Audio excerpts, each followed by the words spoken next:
Lakshadweep versus Maldives मामले में PM Modi और भारत के खिलाफ मालदीव के मंत्रियों का अपमानजनक टिप्पणी करना मालदीव सरकार पर भारी पड़ गया है। इस मामले में ट्वीट करने वाले मंत्रियों को तो हटाया ही गया, लेकिन अब ऐसा लग रहा है कि मालदीव की पूरी सरकार ही गिरने वाली है। दरअसल अब मालदीव के राष्ट्रपति मुइजू के खिलाफ अविश्वास प्रस्ताव लाने की तैयारी चल रही है। क्या है ये पूरा मामला, आइए इस वीडियो में जानते हैं। मेरा नाम है कुंवर शर्मा और आप देख रहे हैं न्यूज नेशन का डिजिटल प्लेटफॉर्म।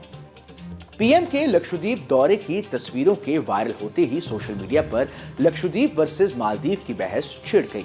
इसी बहस के चलते मालदीव के कुछ नेताओं ने भारत और पीएम मोदी पर कुछ आपत्तिजनक ट्वीट कर डाले, लेकिन ये ट्वीट करना उनको कितना भारी पड़ सकता है, इस बात का उन्हें एहसास नहीं था। आपत्तिजनक टिप्पणियों पर भारत के एक्शन मोड में आते ही ट्वीट करने वाले सभी मंत्रियों को सस्पेंड कर दिया गया। भारत के साथ रिश्तों में खटास लाने पर मालदीव की विपक्षी पार्टी ने भी नाराजगी जताई। मालदीव की मंत्री के बयान की मालदीव के विपक्ष ने भी जमकर आलोचना की।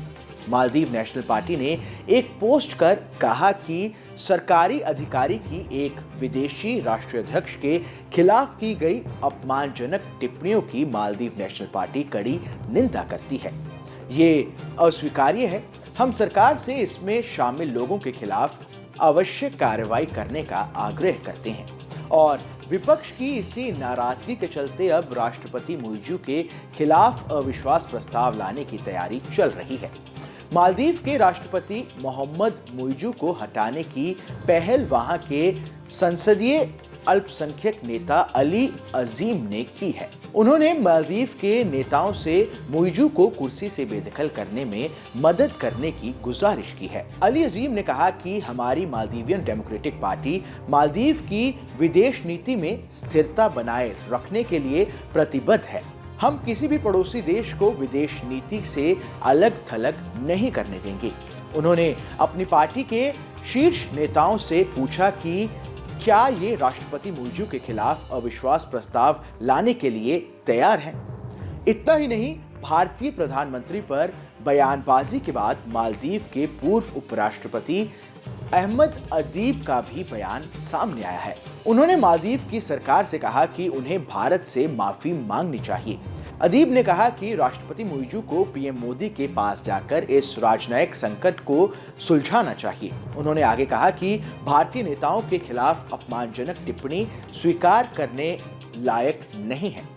आपको बता दें कि बड़ी तादाद में भारतीय पर्यटकों की बुकिंग कैंसिल होने और ट्रैवल कंपनियों के विरोध के बाद अब मालदीव की टूरिज्म एसोसिएशन ने भी अपने मंत्रियों के बयान की आलोचना की है। Maldives association of tourism industry ने बयान जारी करते हुए कहा कि वे भारतीय प्रधानमंत्री और भारत के लोगों के खिलाफ अपने मंत्रियों की टिप्पणियों की निंदा करते हैं। ऐसे में अब ये कहना गलत नहीं होगा कि भारत से पंगा लेना सच में मालदीव को भारी पड़ गया है। इस खबर में बस इतना ही। ये खबर आपको कैसी लगी हमें कमेंट कर जरूर बताएं। देश दुनिया की तमाम बड़ी खबरों के लिए देखते रहिए न्यूज नेशन का डिजिटल प्लेटफॉर्म।